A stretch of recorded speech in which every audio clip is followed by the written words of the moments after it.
Whoa, it's Wulzy. Welcome to the final video of 2023. This is Jump Slash 2.2. Welcome back. That intro was all backwards, but ignore all of this. We are going to be making a new level just to test out the brand new keyframe trigger. Now there's a few parts of this. There's this arrow thingy, and there's also the diamond looking thing. Where is that? There it is. Okay, so there's two components to this. It looks pretty simple. I'm just gonna check it out. We're gonna go into platformer mode, and straight up we're just gonna place down our first arrow object. Now I do believe we need to set this to a group. Let's just make that group number 1, and then we have about 4,000 buttons on this menu, but not all of them are actually that important, I do believe. So let's just set the group ID that we're targeting to the next group other than 1, because this is 1. We don't want to use the same one, otherwise we're just going to be moving this arrow along our keyframe, probably. I don't know if that would actually work, but we're just going to go for it, right? We're going to change the duration to like 1 second, put an ease in, out, and I think this should all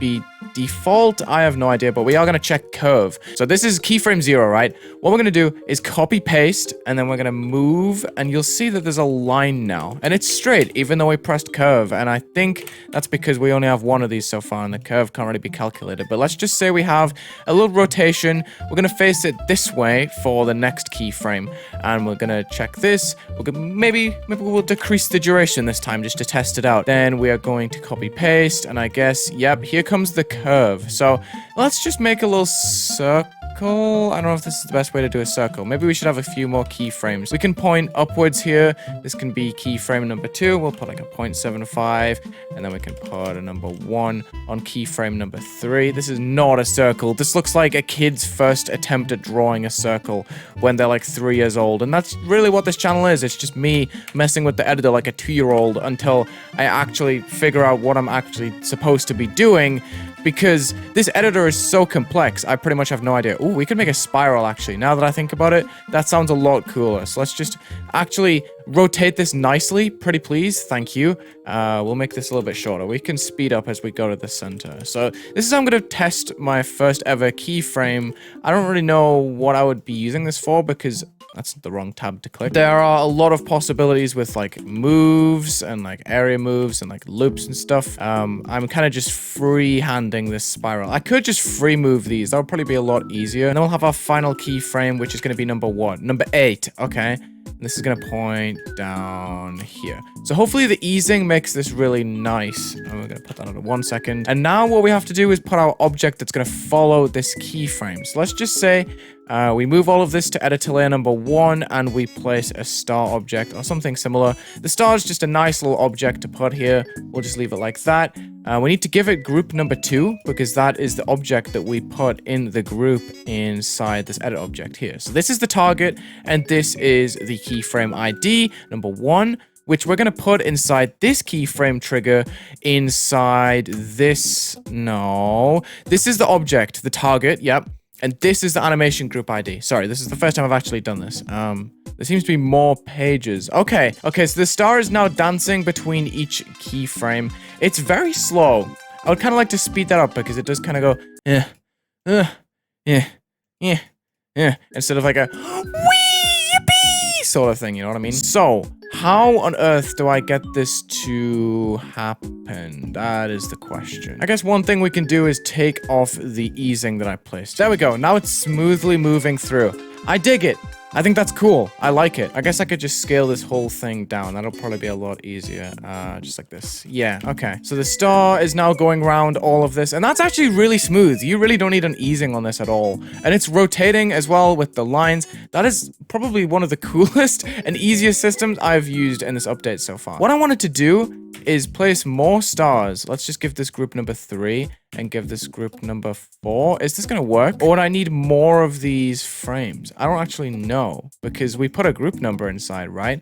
We put this on group ID number 2. So can I press the dupe animation button? Is that gonna... It is gonna give another one. Okay. Now where is the group button? Because the group button's disappeared on the top left, you'll notice now. Just put this on editor layer number 2. Unfortunately, it looks like I might have to just go through and change the group ID for every single one. Oh, it's only the first one that has that.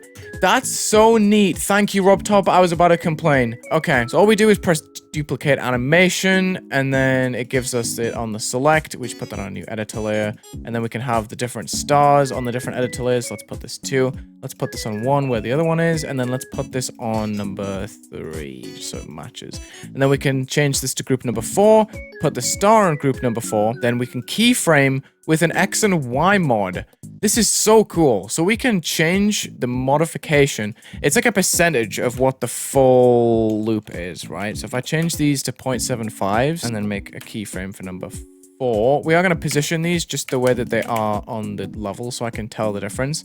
We're going to change this to a 0.5 instead of a 0.75 as well. So now there should be one with 1, one with 0.75. Oh my goodness. Where did they go? Oh, wait. We need to change the groups for all of these arrows. Yep. Okay, so this is going to be group number 5, and this is going to be group number 6. I see. So you can't... Well, whenever you dupe, you need to change the group as well. So, when you dupe, you group. That's a good way to remember. So let's change the animation group ID to number 5 for number 3, and then put our mods back on, because I deleted them for a test. We just have to rebuild them real quick. The system's cool. I'm really excited to see how to build it in a way that doesn't break everything, because I feel like this could be pretty useful to make effects that have, like, different layers to them. Like, what I'm trying to do right now is, yep, that's what I expected it to look like. So, it's weird because it's a spiral pattern, but you see how the stars are following the same exact thing, but they're different because of their mods. And I think that could be super neat in some other context. Now, okay, so this does not build helper in a way that you can just copy paste and create like layered things. But it's a pretty cool concept because now I can just take this, I can free move it all the way out here, and you can just do like really varied movements to an object. We can do like all sorts, like this star is gonna move all around. Like that's just so cool. You can make like really nice animations where, let's just say we're in platformer and we're in a grid, right? So we'll just put spawn group number 1, we've deleted everything. So we'll just put a star, where's the star object? I had it, it's here. Number 1, how on earth do I get this to loop? 0.5 multiplied by 4 is 2, so 2 seconds in total. So maybe I grab this trigger, I create a loop that spawns it every 2 seconds. And that would rotate it, maybe? Yes, it would. Now that's just strange because it doesn't curve properly. If I take off the curves... Okay, so let me just try this again. It's just gonna keep going around in a circle, which is pretty neat. I like that. I don't know if I like the fact that it kind of breaks on curves if you're trying to like loop things, I guess. I don't know. Maybe I'm missing something like very drastic. If I am, let me know. But this loop basically spawns the very first instance, which is these two. You'll see these both have group number 4. This is now spawn triggered, and this is also spawn triggered, which means that this trigger is activating group 4, which is these two, and then this is also spawning this one, which is activating itself 2 seconds later as well. Then it keeps activating itself. So this is going to constantly just loop around and repeat this keyframe over and over again. I am curious to see how this gets used in levels. I'm going to try and figure out a way to use it in my upcoming layout once that's all done and I start decorating and start trying to use the different triggers, just as a test. It's not going to be like a fully serious level. I just want to try out a bunch of 2.2 features, so when I actually do make a serious level, it'll turn out hopefully good. I can see these being useful in platformers. I'm going to be making a platformer very soon as well. Thank you so much for watching this Geometry Dash 2.2 video. Check the links in the description, leave a like and subscribe, and have a good day.